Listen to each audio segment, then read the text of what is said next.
ఏది అయినా రుచి ఆచి చికెన్ మసాలా. ఆచి చికెన్ మసాలా 10 రోజుల సస్పెన్స్ కి తెరపడిపోయింది. కేరళం సీఎం ఎవరో ఎట్టకేలకు తేలిపోయింది. చర్చోపచర్చల తరువాత వీడి సతీష్ నైతిని సూపర్ గా ఉంటుందని హస్తం పార్టీ ఫిక్స్ అయిపోయింది.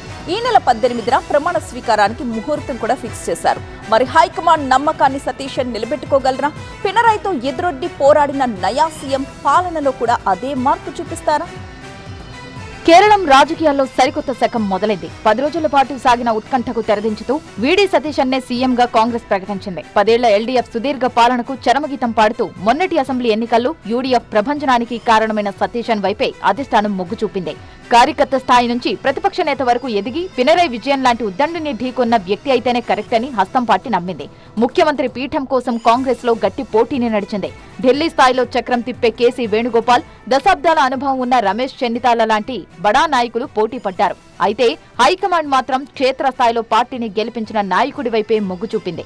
ముస్లిం లీగ్ వంటి మిత్రపక్షాల సపోర్టు, యువతలో ఉన్న క్రేజ్తో సతీశన్నే ఫిక్స్ చేసింది. 10 ఏళ్లుగా ప్రతిపక్షంలో ఉండి నీరసించిపోయిన కార్యకర్తల్లో ఉత్సాహం నింపినందుకు గాను ఆయనకే హైకమాండ్ జై కొట్టింది. 1964లో కొచ్చి సమీపంలోని నెట్టూరులో జన్మించిన సతీశన్ కేరళ స్టూడెంట్స్ యూనియన్ నుంచి రాష్ట్ర రాజకీయాల్లోకి వచ్చారు.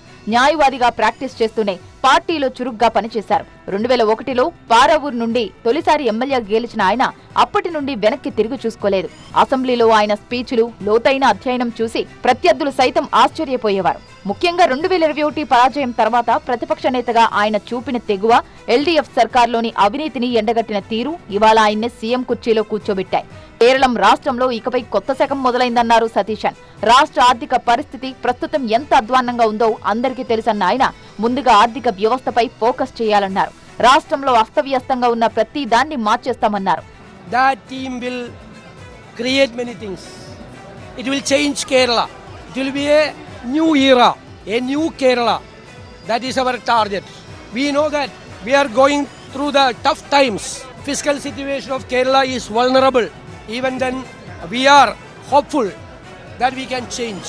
మొత్తానికి స్టూడెంట్ లీడర్ నుంచి సీఎం స్థాయికి ఎదిగిన వీడి సతీశన్ పై ప్రశంసల వర్షం కురుస్తోంది. దేశవ్యాప్తంగా కాంగ్రెస్ నేతలు, శ్రేణులు శుభాకాంక్షలు తెలుపుతున్నారు.